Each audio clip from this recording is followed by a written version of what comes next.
Hey guys good morning जय जगन्नाथ। तो समस्त को मो मिनी ब्लॉग रे स्वागत। तो जदि मो चैनल के नुआ अच्छा ताले सब्सक्राइब कर देबे, साथ बेल आइकन को भी दबे देबे। तो चलते वीडियो स्टार्ट करें। तो आज अपन मान सहित मैगी रेसिपी शेयर करुँची। तो मैगी मु गरम पानी रे टिके बॉयल करदेली। तो सेटा को छाणिकी रखिदेली। ये कड़े बसई तेल पकई नहीं अलरेडी आउ बास किसी मसला यूज करूनी अलरेडी सॉरी ओनली पियाज आउ एटा पियाज को भलसे भाजीदेला ये मुझे मैगी मसला 4टा रू 2टा देवी कारण छुआ मैंने खाइबे से 2टा पकईली आउ ये स्वाद अनुसार लुण पकेबी।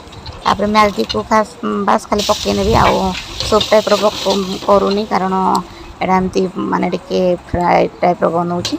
तो ये लुण पकईकी फ्राए करनेली आउ देखो आम के फटाफट से बनीगला मैगी। तो कहते समस्ते 2 मिनट मैगी किंतु मिनिमम 5 मिनट 10 मिनट भाया लगी जाए। तो हो गला मुझे झील को आणिकी देली आउ चिंकू भी खाई नेले। तो